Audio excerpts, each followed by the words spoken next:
Being single and being in a healthy space has taught me so many things. First of all, it's taught me I have a lot more time on my hands than I thought, and that's coming from a woman who works a lot. I find myself having time to water my plants, to paint in my garage after a long day of work. Even if it's 7 o'clock by the time I get to step away from my desk, I'm like painting and listening to classical music while I paint and just like in this happy state, like a flow state on my own. It's a Sunday when I'm recording this. My grandma's about to come over and watch Out of Africa with me, which is a movie that I've been saying I was gonna watch with her for years, and it took her getting a diagnosis and her being sick for me to go, oh, I need to make way more time for my grandma than I have. So she's about to come over and she's making me like my childhood favorite snack, which is the sugar popcorn.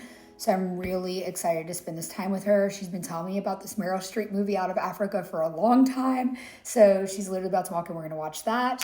I have been actually cooking. Normally I just pick up things pre-done, but I've been making my own salads. Specifically, there's a local restaurant in Lafayette called Vestal that makes salads that taste like what I remember Italian salads being like when I was in Italy for a lot of last summer.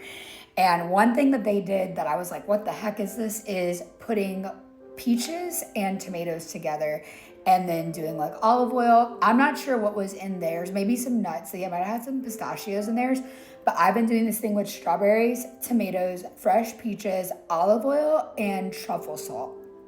Oh my God. I eat it like for every meal. So that's been my thing, is making a fresh salad for every meal. I've been brushing up on somatic exercises anytime I start to feel anything about anything in my life, not just relationships, but anything.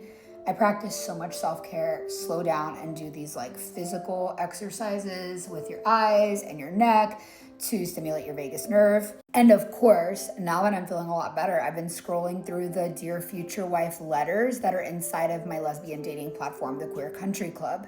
Not only am I, someone could catch my eye, okay? Like, let's be real. We're always looking even when we're not looking, but it's really cool to know that every single woman inside of my platform is there because ultimately we want the same thing. We're all monogamous and we are committed to finding a life partner, not just a fling. So it's cool to look at other women and know, you know what? There's other women like me out there. There are good lesbians out there. There are good-hearted queer women looking for a one wife for life.